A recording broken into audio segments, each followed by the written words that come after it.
ami internet Mak TV Sénégal nuyuwaat nañ leen amaat mbégte loolu nag jàkkaarloowaat ak yéen si seen chaîne YouTube préférée di Mak TV Sénégal tey nag ñu ñëw comme niñ ko daan defee rek seetsiwaat suñu sëriñ suñu xarit di sëriñ Demba Senghor gannaaw rek ay émission yu am solo yoo nga xamante ni defoon nañ ko ak moom xëy na nag ay xat-xat a taxoon ba temps yi ngeen gëjoon ko gis waaye nag ñu ñëwaat seetsiwaat ko fi nga xamante ni mooy ci këram sëriñ Demba balaa ñuy def dara dañ koy bàyyi rek mu daal di nuyu mbokki internet yi nga xamante ni ñoo ngi koy seetaan sëñ Demba ñu ngi leen nuyu. nuyoo bu bëri bi baaxul. ah sëñ Demba doo nuyu ñi lay seetaan. non nuyoo bu bëri bi baaxul chaque jour ñu nuyoo. kon looy def kon. non da ngeen def li leen fi indi rek. ah kon tey amul nuyu. non tey nuyu bu ma kenn fay. sëñ Demba xanaa nga am mer. non nu ko nit gisee rek baax na on s'en fout. ah te moom kon nag yéen a ko gisandoo sëñ Demba gis ngeen tey comportement bi nga xamante ni moom la andi mu mel ni sëñ Demba tey kanam bi dafa xaw a tendre trop man sax dama ko xaw a ragal. non pourtant demeewul noonu sax. demeewul noonu de. demeewul noonu xëy na loolu lu ngeen gis la rek nit moom lu mu xool loolu lay gis daal. ah yow yaa ngi nii ñu ngi leen nuyu fayoo ñu nuyoo mbokk internet yi naan. bon xam nga àdduna. ku nekk sa yëg-yëg. tey li nga yëg. waaw tey lii laa yëg. ñàngal quoi. non ñàngaluma sax damaa ñaaw rek. da ngaa ñaaw. waaw ah kon nag ñu entré si lii question yi comme ni nga ko waxee ñu gis ni dëkk bi jamono ji dafa am ko nga xamante ni daanaka moo ko yëngal trop moo ko yëngal mu di ki nga xamante ni moom daanaka jamono ji moom ku fi sëriñ wala ku fi borom xam-xam moom xanaa nag fàtte nañ la tey moom jamono ji ki ñuy wax mooy le général Kounkandé. Kounkandé mooy kan. bi am na xam nga Kounkandé. non mais c'est sérieux là xaw ma ko je ne sais pas. kon xamoo kii waaj a xar géej gi. non de kuy waaj a xar géej gi lu tax mu koy xar. ah bëgg sama yi nga xamante ni bëgg nañ tukki te amuñu fu ñuy jaar dam tukki. ah bu dee xar géej gi ngeen di xaar pour tukki. ñu xaree géej gi mbaa kilomètres yooyu dina neex a dox pour dem fi ngeen bëgg a dem. non dóoru yaa ngi fi ak oto yi. dóoru yi loolu mbaa dóoru dina ko gaaw a àggee. waaw mais sëñ Demba ñu ñëw sérieusement si kooku li nga xamante ni moom la wax muy Kounkandé mu ne carrément ni bu tamxarit jotee jour tamxarit képp ko nga xamante ni daal sénégalais jox na la rendez-vous daal di xar li nga xamante ni moo di géej gi yow loolu bu nga ko déggee en tant que Mara yow naka nga ko analyser. bon ni ma ko analyser mooy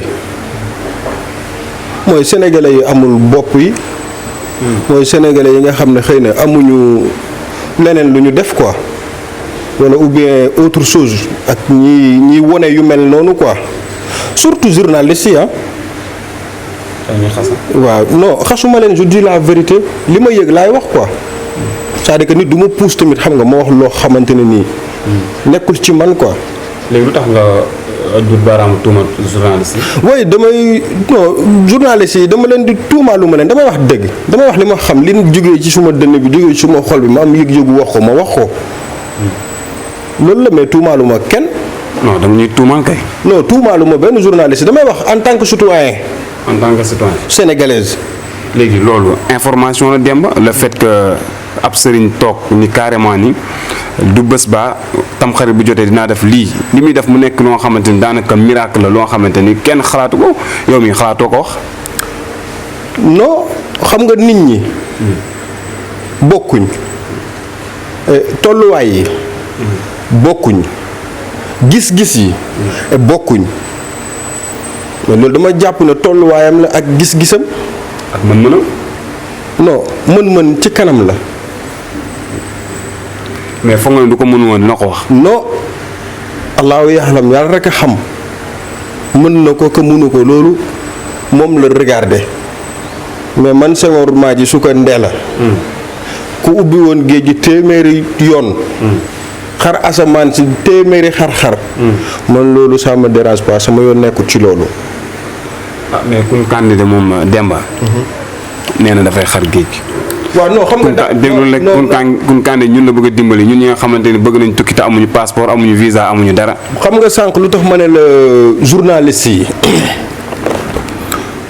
parce que dama gis ne journaliste bi war na di wone lu am important war na di wone lu am njëriñ mais ñaata ndaw ñoo fi nekk war a xëy te xëyuñ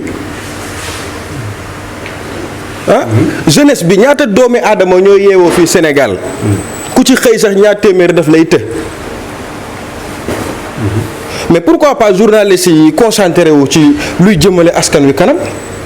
mais dem loolu ñu ngi si wax loolu ñu ngi si wax chaque jour. non mais loolu waru leen ci tàyyi naam yéen a ngi ciy def li ngeen mën mais waru leen ci tàyyi te loolu dafa nekk lu nga xamante ne nii xool naka ngeen di def ba jeunesse bi xool askan yi nga xam ne nii ñoom dañu sonn pour ñi leen war a dimbale mën leen a teg bët pour dimbale leen.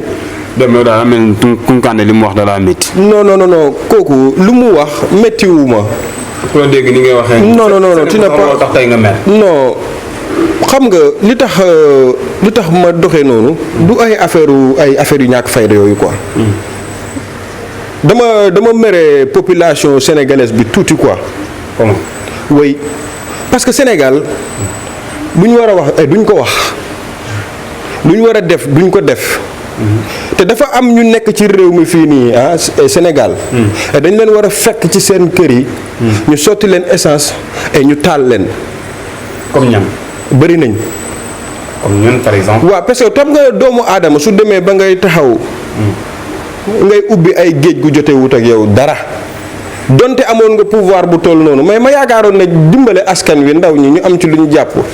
ku dem ba am pouvoir bu toll noonu ko yaakaar naa ne waroon nga mën a. jël fukki ndawu Sénégal rek nga def leen ay millionnaire waaw ñëpp di gis loolu doy na preuve mais ku mënta régler soxla jaame yàlla yi ngay dem di naan da ngay ubbi suñu géej gi te ñu ko fee bàyyil noonu non mais c'est pas de blague donc nañ bàyyi géej gi nañ bàyyi suñu géej gi suma waa ji. kon daal yow la nu mu tuddee sax jour tam xarit yow moom boo sañoon di ko. non dama ne la. man yooyu c'est-à-dire que. affaire yooyu franchement parler loolu man dama contester sax ñi nga xam ne. ñoo ciy dékk ay micro ñi nga xam ne. mon frère c'est-à-dire que Sénégal li ma fiy gis ni ça me fait mal trop quoi. ça me fait mal trop. léegi yow lan nga bëgg exactement que Kounkandé def ko mu génn taxaw ni loolu da bàyyi naa ko wala mu confirmer li muy wax. non dama ne la. bu ko yàlla mayoon pouvoir boobu mu nekk ci moom sax bala moo defi loolu di laal lu la kenn laalloowul wala ngay def lu la kenn defloowut am nga loo war a def mille cas yooyu romb yoo war a régler te régler goo ko da ngay dem nga régler loolu dama ne la ñaata ndaw ñoo fi nekk ci Sénégal di yeewoo bu ñu xëyee du ñu lekk bu ñu añee du ñu reer ñaata nit ñoo ci tëdd ci ay lalu hôpital ku ci nekk yaa ngi feebar bëgg a faju mënoo faju mais chaque fois nit ñi ñaata mbedd ñoo nekk fii ci Sénégal ñu war ko defar kenn defaru ko ñaata nit ñoo fi am ay besoins yoo xamante ne personnel yoo xam ne dara réglé gu ci Sénégal xoolal nit ñaa ngi xiif nit ñaa ngi mar nit ñaa ngi rafle tabaski gii nii rek sama waa ji ngeen ñaata nit ñoo fi nekk fi mu toll nii xaru julli sax daf leen di tëf fi mu ne nii. Il n'a qu'à produire des moutons kay donné jox ko jaamu yàlla bi jaamu yàlla yi. waaw. dégg ngeen sëñ Demba moom nee na Kounkandé jox nit ñi xar d'abord balaa ñuy tal tam xarit. waaw kon mu mel ni tamit li ngay wax du neex a weddi ndax topp nañ la seetaan nañ la gis nañ la yow it. non du loolu xam nga yonent yàlla Moussa ba muy xar géej ga dafa ña ko toppoon. dañoo soxla woon loolu. yàlla ubbee ci moom muy yonent bu yàlla yónni ci askanam ci xeetam yàlla jëfee ci moom mais yabaate weesuwul léegi ku jóg ngay toppandoo ay yonent walla ngay toppandoo ay mbir yu nga xamante ne nii c'est-à-dire que mon frère dafa am yoo xam ne ñun Sénégal fii ku koy def dañ la war a fekk ba sa kër ñu sotti la essence ñu taal la. mais Serigne Demba yàlla mi doon maye moo fi nekk ba tey yàlla boobu changé wul de. non yàlla bi fi nekkoon mooy maye yàlla mosu fee jóg yàlla mu fi nekkoon di maye démb ak bërki démb. boobu xoolal puusul randuwul mais dama ne la. géej gi buñ ko xaree ñun soxlawuñ ko li ñu soxla tey mooy ndaw jeunesse la population sénégalaise. muy góor muy jigéen ñu fexe ba ku nekk am ci loo jàpp.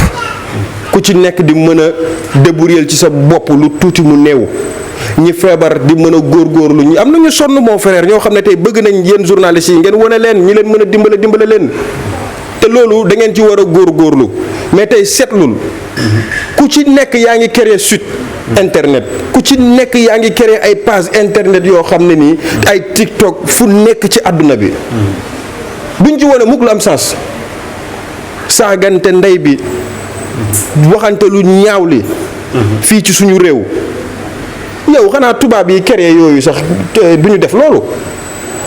sëñ Demba nag moo ngi ñuy xas ñun site internet yi. kon nag wuyu ma dama la xoolal xasuma kenn damay wax li ma xam. sëñ Demba nag ñuy xas na. non mais citoyen la dama libre naa aussi pour wax li ma xam comme ñëpp ku mu intéressé c'est ton problème ku mu intéressé wul loolu c'est votre problème c'est pas mon problème. tey sëriñ bi dafa tàng mais nag. non mais ça c'est pas de ça mon frère c'est-à-dire que on est ci pays bi ñu nekk tey. c'est-à-dire que nit ñi nañ wax lu ñu war a wax.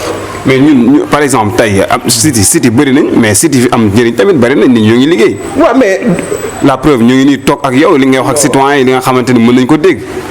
waaw non mais c'est-à-dire que su may wax njëriñ laay wax ku ko jàppee njëriñ boobu. waaw pour nit ñi jeunesse bi ñu gën a concentré wu quoi que ne du ay caaxaan rek la ñu war di teg ci ay réseaux sociaux yi du ay fen rek la ñu war a teg ci réseaux sociaux yi di nax askan bi du loolu rek la ñu war a teg ci réseaux sociaux yi li ñu war a génne mooy ndaw bu ci am site internet war nga mën a génne ci bon sens di xool li làqu te nit ñi mënu koo gis ñi ko war a faj nga fexe ba luqati ko génne ko ñi ko war a faj ko fexe ba ñi war a gis lenn li nga fexe ba luqati leen ko génneel leen ko tegal ko ci kaw askan bi mais Sénégal doo comprendre fi mu ne nii lu génn ñëpp jógandoo ñëpp waxandoo à des quelques instants ñu teg loolu mais loolu mooy lan ban àdduna lañ nekk xam nga neexul mais li ma wax laay xam li ma xam rek laay wax li nga xam nga wax kon nag yéen a ko déggandoo kon dégg ngeen sëñ Demba li mu wax si kii di Kounkandé na defar ay xar jox nit ñi ñu tabaski waaye it na bàyyi suñu géej gi tranquille kon nag mu mel ni loolu mooy réponse kii di Serigne Demba ci li nga xamante ni moo di question wu Kounkandé kon nag Serigne Demba dañ la koy nangul comme que moom daa wax ni mën na ko yow tamit nga wax dañ la koy nangul rek mais dañuy jógee ci loolu wax ci beneen actualité. non c'est-à-dire que du loolu c'est-à-dire que yàlla. adduna xam-xam la ñun Sénégal li ñu def actualité du actualité. dañoo soof. non mais c'est la vérité à la population sénégalaise du ma ne ñëpp quoi. mais certaines vraiment dañu soof trop dafa mel ni amuñu leneen lu ñu def nañ fexe xool ñoom nu ñuy def ba réussir xool naka la ñuy def ba li yàqu ci réew mi ñu defar ko. xool ñi soxla ndimbal ñu wone leen ñi leen mën a dimbale ñu góorgóorlu ñu dimbale leen ñi nga xam ne tane nga leen ci média amuñu ñu war leen a wone fexe leen ngeen dugg ci ñooñu ñu wone leen ñi leen mën a dimbale leen te yàlla tax mais toog ay xawma ay Kounkandé xawma ay bu ñu waxee tey ay waxu Kounkandé wax suba ay waxu Waly suba ñu wax waxu Jean suba ñu wax waxu Paul mais ba kañ. dem est-ce que ñeme nga Kounkandé sax yow ku la tëjoon yaa Kounkandé yéen si néeg est-ce que yow doo lii sax. non mais man daa yow ni ngay tuddee Kounkandé nii. bon dans la vie. chaque jour ma def vidéo ma wax ko ku dul borom bi subhaanahu wa taala aw ma lu may tiit ci ku yàlla bind pour mu leer quoi encore. ku yàlla sàkk ci kaw suuf laa la wax aw ma lu may tiit ci mbindeef bu nga xam ne borom bi moo ko sàkk moo ko bind. mais moom défier na leen de. non kan la défier mooy lan. ku ne maa ngi nii tey jox leen rendez-vous le jour Tamxarit ma xar géej gi loolu défier wul sëriñ. non loolu défier wul kenn défier mooy nga woo nit teg askanu Sénégal mu toog nga toog loolu mooy défier. mais jóg volontairement ne da ngay xar sa géeju bopp. joxe rendez-vous loolu ñu woyee di ñi ak ñi nga xam ne amuñ beneen soxla bu ñu war a defi. ñooñu ñoom ñooy dem foofu noonu mais man yooyu duma ci wax le jour viendra. kon yaa ngi xaar le jour tam. non déggalu ma la wax man personnellement ku ubbi géej gi fukki yoon. ubbi asamaan si juróom-ñaari yoon man ça ne me regarde pas. ça ne me fait rien. mais en tout cas. képp kuy wuyoo borom xam-xam ci réew mi. il est temps ñu xool liy jëriñ seen askan ñu def ko parce que du leen yàqal dara ñu xool liy jëmal dëkk bi kanam ñu taxaw ci ñu xool liy defar jikko yi et nit ñi ñu nekk ci mais pas des affaires de miracle. mais c'est que sëñ Demba des fois da nga koy wax say émission maanaam Sénégalais yi dañoo gaaw a weddi nit. maanaam dañoo mën a xalabaate. est-ce que nekkul tamit dafa bëgg a confirmer moo tax mu joxe loolu. non s'agit pas de ça c'est-à-dire que man su may woote xam-xam. sénégalais yi ñàkk gëm ma ñàkk maa gëm tey man mii di wax ak yow am na ñu ma gëm am na ñu ma gëmut mais loolu ça ne me regarde pas man loolu du ma tëdd nelaw xalaat ko parce que woowuma kenn waxuma kenn mu woo ma aussi te aussi dama koy waxaat bu ma kenn woo santuma kenn mu woo ma bu ma kenn sant ñaan bu ngeen amee lu ngeen di ñaan lu yóbbu leen ko ca xaj man ñaanaluma kenn soxlawuma ñaanal kenn loolu kay xanaa leer na ñaata yoon laa ko wax.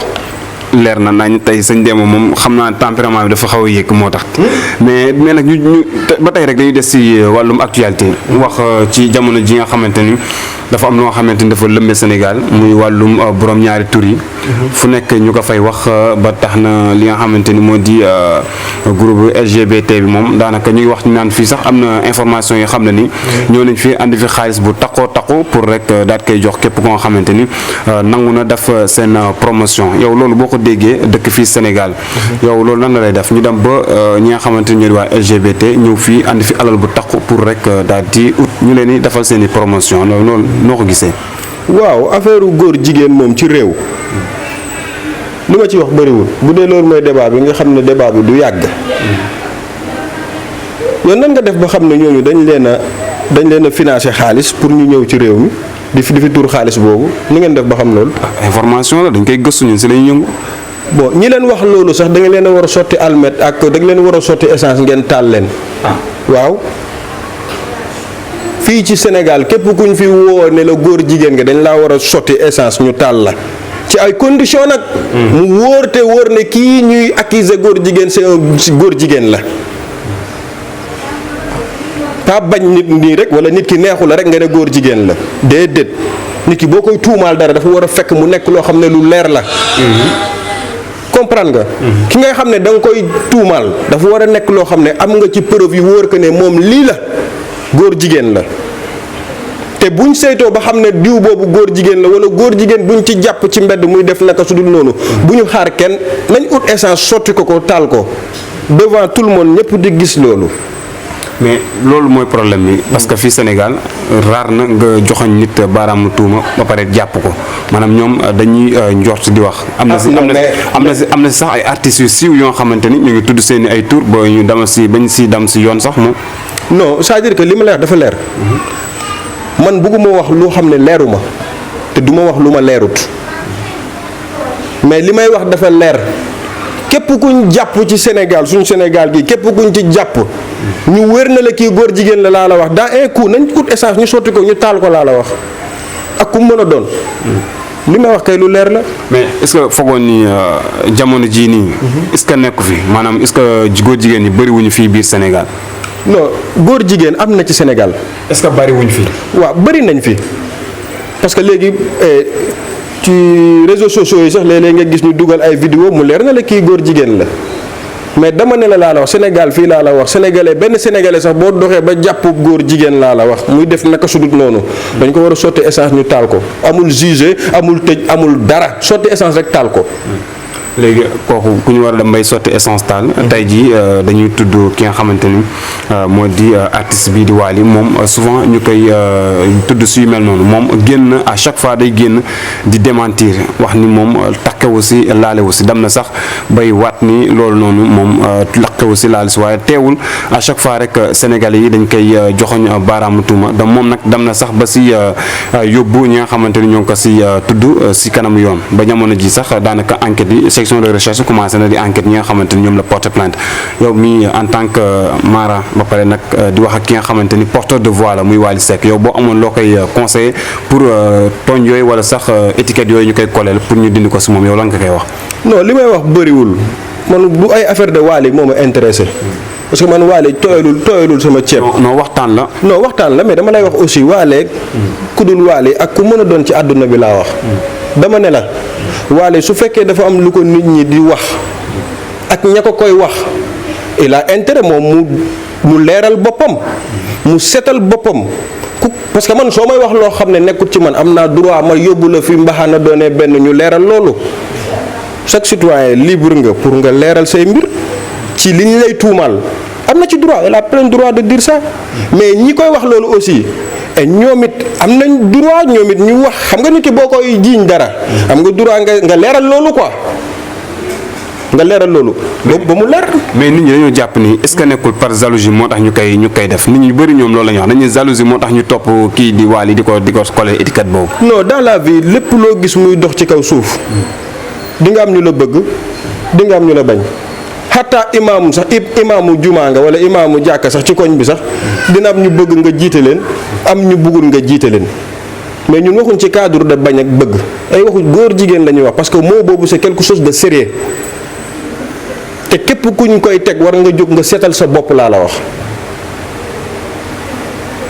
waaye Sénégal man li ma wax man personnellement man Demba Senghor Suka Ndeela dama ne képp kuñ jàpp nga ñu bett la ngay def naka su dut noonu moo xam ngay sëy ak góor di sëy wa ilaaka ngay def góor ñaari góor yu def naka su dut noonu nañ leen sotti essence ñu taal leen man maa wax loolu man Senghor waaw kon nag yéen a ko déggandoo dégg ngeen li sëñ Demba wax si wàllum homosexualité mais daanaka sëñ Demba loolee la ñu andi woon sax si ay questionnement mais nag dañ lay bàyyi rek bu nekkee am nga leneen loo xamante ni bëgg nga ko wax te laaj ñu la ko nga wax ñu ko rek.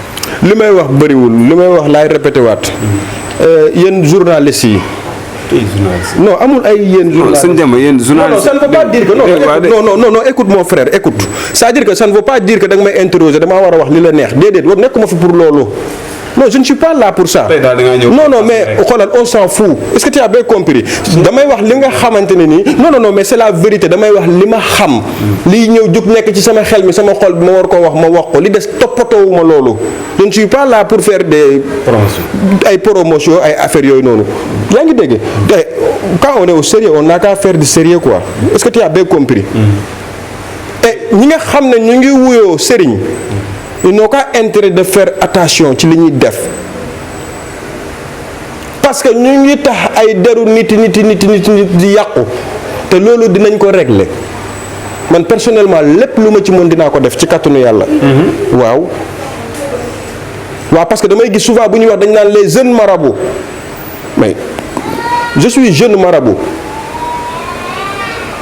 mais man fu ñu ma woo je veux te montrer que je suis un marabout tiituma loolu Macky Sall moo war a dajale xëy bu képp kuy wuyewoo sëriñ ñu def la kilootu kese yóbbu la ci stade bi ñu dajale leen foofu bu kenn yóbbu dara on va savoir qui est le marabout et qui est qui bu boobaa la ñuy xam kii mooy kii mooy kii waaye su boobaa jeune marabout yi dinañ def lu nga xam ne dina néew ñu koy def xam-xam amul kër comme wërsëg la fu ko neex lay dugg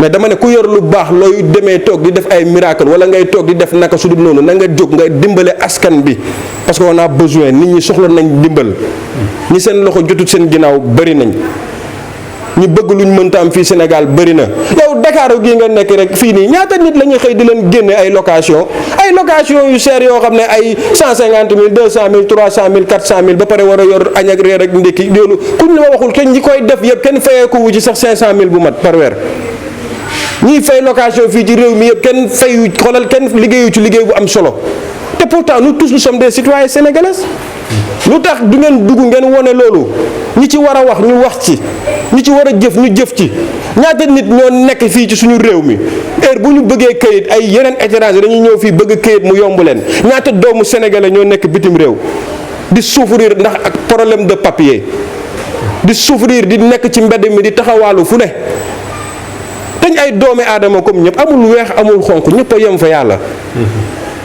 et ñoom lu ñu bëgg ci suñu réew bi fii mu yomb mais ñun suñu njaboot bi lu ñu bëgg ci àll bi day jafe et pourquoi ñu war ci wax na ci nit ñi wax wane leen ko ay journalistes ngeen wane leen loolu ñi ci kilifa yi ci war a wax ñu wax ci ñi ci war a jëf ci mais lu ñu war a wane duñ ko wane fii la ñuy nekk di wane ay dàllu carax ak ay tubéy ak ay gel ak ay yu kenn xamul man comprendre uma Sénégal là on est non c'est sérieux mon frère comprendre uma quoi Serigne Demba Senghor dans tous ses états.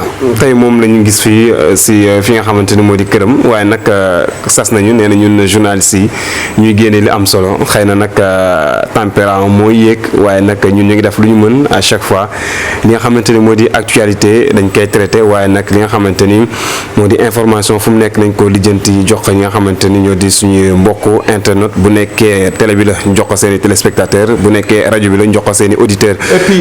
et puis attends dafa am ay sëriñ souvent nga gis sëriñ mu génn di def ay ñaanam mais il fallait que mu dugal ci tarixa wala mu dugal ci fi mu bokk te loolu du yoon loolu tamit na ko nit ñi arrêté ku ci nekk di nga am loo def di wone foo nga bokk ak fu nga bokkul te fii kër kilifa diine yëpp ay kër yu baax lañ amul kilifa diine bu nekk fii nii ci Sénégal boo xam ne am na sikk ñëpp rafete xam nga dañ leen di bëggee et saa su ne mais ndaw yi nga xam ne dañuy yëngu ci wàllu asraar mooy ñaan ak bu mën a doon mooy lu ñuul mooy lu lëndëm mooy lu leer ak lu nëbb ak lu mën a doon on s'en fout ku ciy mënti defati na nga génne tarixa yi wala ngeen génne suñu mag yu baax yi nga xamante ne da nga leen di mbuboo ci li ngeen di def parce que li ñuy nekk di def nii yëpp muy man ak keneen ak ku mu mën a doon ñooñu defuñu woon loolu te ku yor say conneries di ko def na nga ci génne ñooñu ba mu set li ma lay wax nii nag j'assume quoi damay jël sumay propre responsabilité te loolu ñi ma ci war a jëflante yëpp bu soobee yàlla na ngeen ma xaar dinaa jëflante nag yéen. incha allah man tiituma leen quoi tiituma loolu je ne suis pas peur de ça. Demba Senghor ragalul loolu kon nag Serigne Demba daanaka émission bi jeex na yàqamtu woon mu jeex sax ndax tellement affaire bi intense na ba gis bi ñu yëg sax temps bi buy dem waaye nag xëy na li ñu cërale woon ci waxtu moo jeex xanaa di la bàyyi rek. mais non wuyu ma nañ dimbale askanu Sénégal bi non mais c'est la vérité ndaw yi sonn nañ ndaw ñi dañoo sonn càcc gi bëri na agression bi bëri na te dara waralu ko mooy ñàkk xëy. képp ku amoon xëy bu dëgër bu baax boo jàpp di mën a dimbale sa yaay ak sa papa am na lu bëri loo xam ne ñu ci bëri duñ ci dugg mais ñu bëri tey ñu ngi def yoo xamante ne nii ñàkk doo nga leen ci dugal te Sénégal fii la nit ñi di foyee ay milliards di foyee ay yu kenn xamul di jël milliards yi benn ay 10 millions 20 millions 40 millions di ko may woomeen yi gel yi xam ngeen li ma leen di wax yéen ñëpp laa la wax da ngeen di yor ay xaalis yor ay millions yor ay milliards du ngeen ko def fu ngeen ko war a def caaxaan ak fore ngeen fi nekkee mais da ngeen di caaxaan yéen da ngeen di caaxaan ndaw ñi nag ñoo ñàkk fayda surtout yéen journalistes yi. non mais c'est la vérité da ngeen ci teg seen tànk. mais dem ñu ngi divulgué lu ne. mais ba yéen li ngeen war a def defagu leen ko bu leen jàpp leen ne liggéeyagu leen dara ci réew mi. il faut ngeen comprendre que ne dans la vie fi ngeen nekk nii. Sénégal li nëbboo ëpp li feeñ. ça c'est vrai.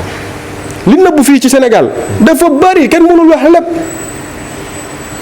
kon dañuy joxante rendez-vous beneen yoon ñu andi beneen concept boo xamante ni sëñ Demba da si toog ñu waxtaan ak moom si domaine boobu.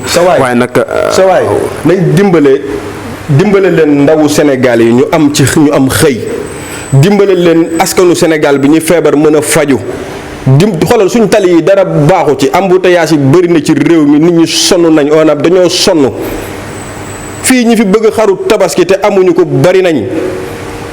am ay certaines personnes yu fi nekk denc ay moonin yoo xam ne ci banque yi yoo xam ne doomu adama yaa ngi ne fi di torox di xiif te ne ay jullit lañ du ngeen ay jullit ay kaafir ngeen ay yéeféer yu bon ngeen loolu man maa ko wax ça veut dire que non mon frère nit ñi nañuy waxante dëgg te yàlla tax. xam nga nañuy jëf-jëfu jullit ñu yërëmante et ñu dimbalante man loolu laa gëm quoi est-ce que tu as bien compris. mais nag kuy xaar man def ak man ay émissions yu ñàkk fayda yooyu bul ñëw suma kër. tey moom sëñ Demba da ngaa tànn. non s'agit pas de loolu quoi mënuma comprendre ay ñu jël ay millions ay milliards di ko fu ñu koy teg mais lu dul naf su bakkan rek ay tax ñu génne ko naf su bakkan kese mooy tax ñu génne lu mel noonu. mais ñoom ñoo liggéey seen alal sëñ Demba. waaye fii bu fi juddoo léegi lu ñu fiy liggéey ay milliards bu ñuy compter fii ñu fi seen milliards lew ñaata nit la. mais en tout cas ñoom ñoo ko liggéey. nuñ ko liggéey. mais en tout cas ñoom ñoo ko moom. mais bu weesoo ministre et député yi fi nekk. am na ñu yàlla may nag ñu am base yu dëgër yoo xam ne seen bàyyi nekkoon na ci ay entreprise yoo xam ne mën nañoo am lu ne mais mënuma comprendre benn nit bu fi nekk fonctionnaire bu fi nekk yow doo fayeeku sax 300 000 par weer bi nga commencé liggéey ak léegi matagul sax juróomi at. ngay xëy di dawal oto boo xamante ne nii ça coûte 75 millions 70 millions. tabax kër goo xamante ne nii terrain le parcelle seulement ça coûte 100 millions. et autres ñu nekk fi da ngeen di wax loolu ngeen dem ngeen génne ko ngeen wone ko nit ñi sonn nañ. askan bi sonn nañ. askan bi ñoo c'est-à-dire que askan bi ñoo sonn Baye Fall. tey sëñ Demba bu ngeen ko gisee moom daanaka. non ay affaires yooyu amu fi député non ay affaires yooyu amu fi mon frère. tey moom amul sëriñ député. ay affaire de sëriñ ak ay yooyu. non tey député. non c'est-à-dire que on s'en fout de tout ça est-ce que tu as bien compris. non fu ngeen ma yóbbu yéen a xam. c'est-à-dire que li may wax damay wax li ma xam. wax li nga xam ne moom moo metti. wax li nga xam ne maa ngi koy gis. ñaata nit ñu ngi dem ci ay sëriñ te li leen jot ay feebaru hôpital la te billaahi bu ñu yoroon xaalis dem hôpital mais yoruñu ko mënuñu ko te ñu ngi fii fes dale ci réew mi. mais léegi yow loolu lan nga siy def yow en tant que sëñ Demba yow lan nga si jóg de. man li ma ciy def mooy wax laa mën ma wax ma génne suma kàddu yow mi mën a wone li nga mën mooy wone. ki yàlla mën non yaa ngi filmer mais dama bëgg nga dugal ma ci ruq-ruqaan yi. Sénégal nga def trottoir bi nga xool jeunes yi nga wax ñu wax seen soxla seen doléance. incha allah ñaata xale nga romb ci mbedd bi ñuy taxawaalu dañoo xëy da yaakaar bëgguñu dara fii ndaw boo fi gis bëgg na dara ndaw boo fi gis am na objectif ci life-am mais ñi leen war a taxawu nañ leen taxawu ñi leen war a dimbale nañ leen dimbale. On n'est pas là pour faire le politique ou bien de défendre qui ou bien autre personne non je ne suis pas là pour ça on s'en fout xooluma lu neex benn doomu aadama damay wax rek li nga xam ne moo ñëw ci man ma war ko wax et ma wax ko ku ma ci kontaan c'est ton problème et ku ci mer et c'est ton problème mais man xooluma ku neex ak ku naqari et luy jëriñ rek laa bëgg et ñu xool li yàqu ñu defar ko ñu xool lañ war a dolli ñu dolli ko li amagul ñu fexe mu am. waaw mais pas nekk fii oto bu bees bu njëkk a génn africain yi koy njëkk a jënd. ay toog fii di wane ay kiraama ñaata tubaab ñoo fi nekk dañuy xëy di dox ci kaw géej gi kan moo liggéey téléphone. fu sa mbokk nekk léegi dans 5 minutes nga woo ko jot ko te ñu defar loolu ndamoo wuñ loolu te pourtant ci jamono bii la am c'est des sciences xam-xam la. ak yeneen jigéen ñaa ngi fi ci kër gi di dugg ci waañ di togg ay ceebu jën yu baax ay plat yu baax xam-xam la ndamoo wuñu ko defewuñu ko dara c'est-à-dire que y a des choses yoo xamante ne c'est des devoirs quoi ay devoirs la yoo xam ne dafa war ki ko am. dafa war ki ko mën. et mu jëf ko nag mu bàyyi wax bi il faut fermer les bouches. dem na koy waxal ni xoolal ki ci nekk te tegul siraatal mustaqim ak koo mën a doon nag yow laay waxal. ku ci nekk nga am loo war a def te defoo ko je m'adresse à toi ku ci nekk ngay nekk ak askanu Sénégal bi war leen a jëriñ te jëriñoo leen yow laay waxal je me parle tout kuy yëngatu laa la wax. léegi bàyyiwuma Jean bàyyiwuma Paul mon frère. Demba sëñ Demba. instant yi waxtu bi moo ñu xoj nañu trop waxtaan bi neex na am na solo yaa ñëw suma kër. am na solo trop yaa ñëw suma kër tey gis ngeen sëñ Demba ni mu ñu accueillir fii daanaka dóor rek lañ deful nag.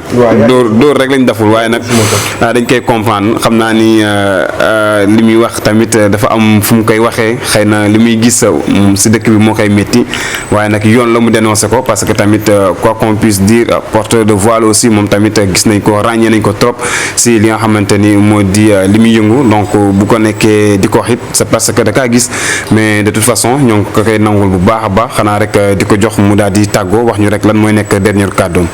bon li may tàggoo fii ay tàggoo ay commencé amu fi. gis ngeen tey xam ngeen tey lii la kenn comprendre tey non mais c'est la vérité quoi c'est-à-dire que ay tàggoo ay commencé man gëwuma loolu quoi li ma gëm laa gëm.